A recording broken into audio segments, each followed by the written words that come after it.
If you own a home, chances are you have homeowners insurance to guard against fire and storms and theft. But are you really ready if there's an emergency? Well, what if you don't own a home? Do you need insurance if you rent? Well, you may think you know the answer to these questions, but the insurance business is always changing, so you need to keep up to date. Joining me today with details is Mark Matthews, owner of MMA Insurance, along with Amanda Barnes. Nice to see both of you. Nice to be here. Okay, Mark, we're going to start with you. That basic question about homeowners insurance. What is the purpose besides what I described? It is really for emergencies. It is for emergencies. It's not a maintenance plan, but when those catastrophic events happen, we can put you back where you were. You're not going to gain from it personally, but you certainly don't want to take a step back also. That would say, I don't know, if you had a huge roof tear off because of a tornado, that could cost you a lot of money if you didn't have insurance. Your average roof would be over $15,000 just for your average home. Now, here's the question that a lot of people don't understand, me being somebody that needs to be caught up too. How does an insurance company decide what a home is worth? We have a software we use, and we go through and we will ask you questions in advance. What's the square footage of your home? What style of home is it? A two-story? Is it a ranch? Is it a split level?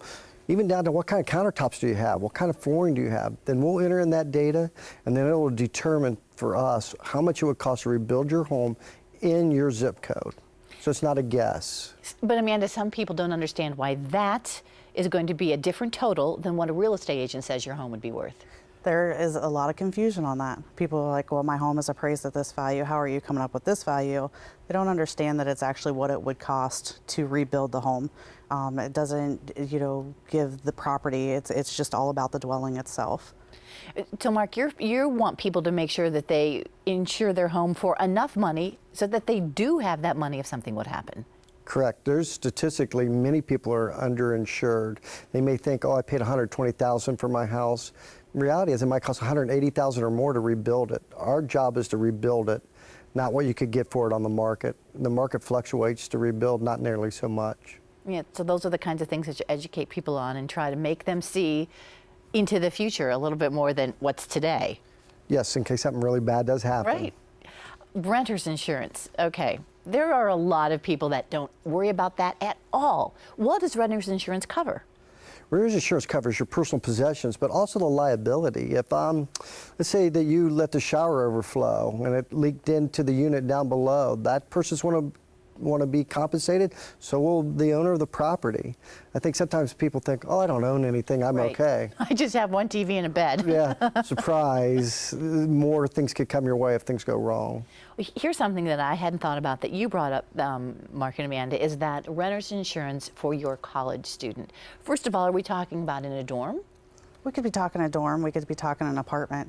The last thing that a parent would want is a claim on their homeowner's insurance because it does extend over.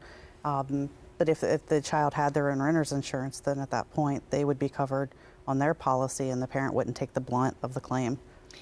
But more importantly, Mark, are we talking about renter's insurance for your college student if they're in off-campus housing? Correct. Usually that is the case.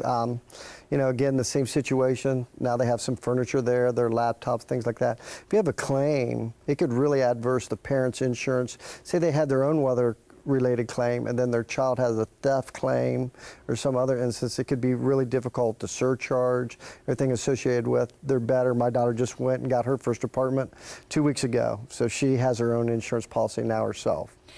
That helps then on the parent end, but also once you do have to make a claim, are those rates going to automatically go up?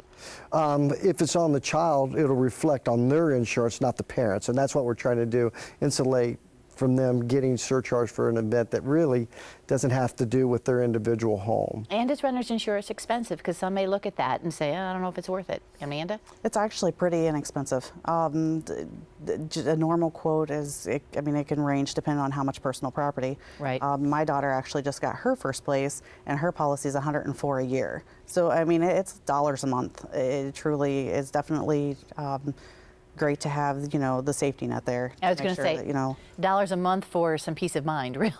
Definitely. For your student, your child, or the parent too. Well, even anyone that, just your standard renter, it would definitely be great for them to have insurance. That way, if they did have a fire and they lost everything, they have the ability to gain their stuff back. Because we have a lot of people that, don't have renter's insurance, and you got Red Cross helping them as much as they can help them, and that's pretty much the end of it. And that's it. Well, Amanda, Mark, thank you for bringing this great subject to mind. It's nice to talk with you both. Thanks for having us.